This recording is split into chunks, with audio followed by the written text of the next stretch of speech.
Hello, I'm Peter Bergman. This is my official YouTube channel. I'll be updating you with the latest news, so please subscribe to my channel. Welcome back to the channel, Late Night Lore Addicts. It's another beautiful, unhinged 3 a.m. broadcast, and honestly, we are barely holding the signal together. Grab your strongest coffee and buckle in, because the timeline just shattered and we are broadcasting live from the absolute edge of narrative collapse. Let's get right into the madness. Okay, I literally cannot believe this. Can we please process this mess together? Unbelievable, guys. What's going on here? Might delete this later, but I seriously can't stay silent about this anymore. Listen, I have been riding this Genoa City roller coaster for an actual decade, and I thought I had seen every possible flavor of unhinged behavior, but what we are witnessing right now has completely broken my brain. Please tell me I'm not the only one losing my mind over this. Basically, we are watching a psychological horror movie unfold in broad daylight, and honestly, I am entirely unwell. Look, I hit record because my sleep paralysis demon and I were just staring at the ceiling trying to decode the sheer audacity of Patty, and I needed the digital hive mind to witness this existential collapse with me. The absolute state of this storyline is tearing my sanity to shreds. Basically, let's talk about Patty. Suddenly, she is playing the ultimate Florence Nightingale, swooping in to nurse Matt's wounds after that brutal clash. And honestly, on the surface, it looks like a major flex of pure, unadulterated compassion. Right? Wrong. Look, we all know Patty doesn't just do times nice. There is always a chaotic undercurrent, a low-key obsession driving her every move, and this time the vibe is entirely sinister. Listen, she is literally volunteering to be his sole caretaker, isolating him from the outside world under the guise of healing. But what she is actually doing is laying the groundwork for the most diabolical trap we have seen in seasons. Honestly, I respect the hustle, but wait, why are we like this? Why do we root for the villains when they are doing the absolute most to destroy our faves? Actually, no, I don't respect it. It's terrifying. I mean, I times respect the narrative execution because the writers are feeding us, but I hate her for what she is doing to him. Look. Here is where the plot goes completely off the rails and straight into terminal velocity. Unbelievable, guys. What's going on here is that Patty is secretly lacing Matt's medicine. Yes, you heard me. She is casually crushing up some mild addictive substance and mixing it into his daily doses like she's stirring sugar into iced tea. Basically, she is keeping him in this perpetual lethargic fog, entirely dependent on her for his survival. Suddenly, Matt is stumbling around. His eyes glazed over, his reflexes shot to absolute pieces, and Patty is just standing there smiling that chilling, innocent smile. It is sickening, and yet I cannot look away. Honestly, this is a total game changer for her character arc. We knew she had a dark side, but chemical subjugation, that is a whole new level of villainy that has me screaming at my monitor. Listen, we need to unpack the why times behind this madness.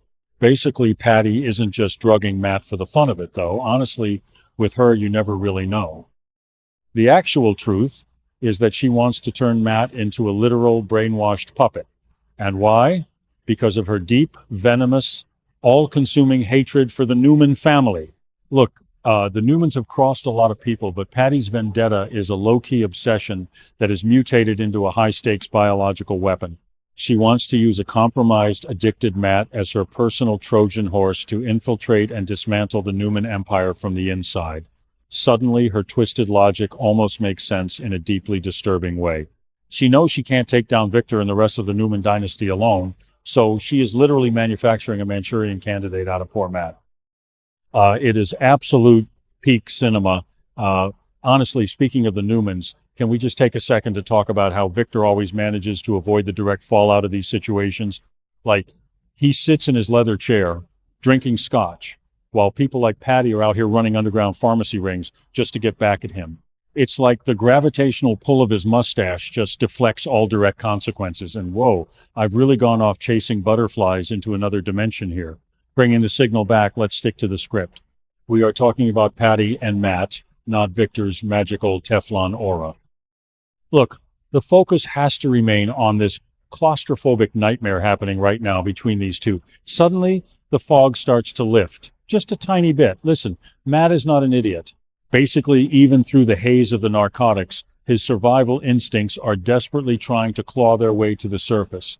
He starts noticing the terrifying drop in his cognitive functions. His memory is slipping, his body feels like it's made of lead, and suddenly the math just isn't mathing. He looks at Patty, this woman who is supposedly nursing him back to health, and realizes that every time she hands him a pill or a glass of water, he feels worse. Honestly, the moment the realization hits his eyes, chills, literal chills. Look, watching him piece together that his savior is actually his warden is one of the most agonizing, brilliant pieces of television I have ever witnessed. It's a major flex of acting, honestly, and it has me pacing around my room at 3 a.m. And can we please talk about the setting for this psychological warfare? Basically, Patty has him stashed away in this decrepit abandoned house. It is the ultimate horror movie trope, but it works so perfectly.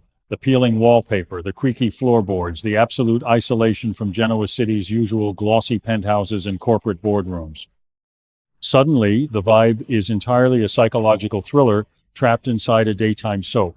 Look, the claustrophobia is palpable. You can practically smell the dust and the despair bleeding through the screen. Honestly, trapping Matt in this rotting shell of a house is a perfect visual metaphor for what Patty is doing to his mind. It is decaying, isolated, and entirely under her control. Or at least, that is what she arrogantly believes. Listen, the tension in that house is currently redlining. We are witnessing a psychological showdown that is completely off the charts. Basically, Matt knows that if he confronts her directly right now, she will just up the dosage or do something drastically worse. So what does our guy do? He fakes it. Yes, he is faking the fog. Suddenly, Matt is playing 4D chess while Patty thinks she's still playing checkers. He has to pretend to still be this lethargic, brain-dead puppet, swallowing the laced medicine, or honestly, probably hiding it under his tongue because we love a classic trope, while secretly mapping out his escape. Look, every single interaction between them now is laced with lethal amounts of dramatic irony. She thinks she holds all the cards, but Matt is desperately waiting for that one singular microsecond where she slips up. Honestly, I am vibrating at a frequency that can shatter glass just thinking about how this is going to explode. Basically, this cat and mouse game cannot last forever.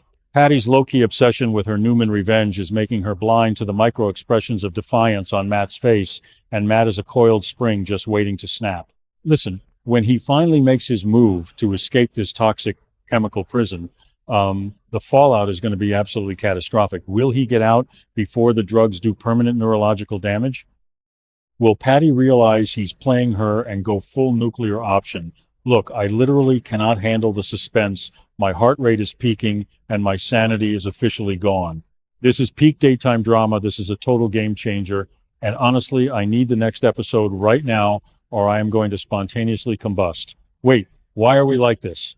Because we are addicted to the chaos. And honestly, I wouldn't have it any other way. Thank you for watching my video. I will be updating regularly with the latest news, so please remember to subscribe to my channel to support me.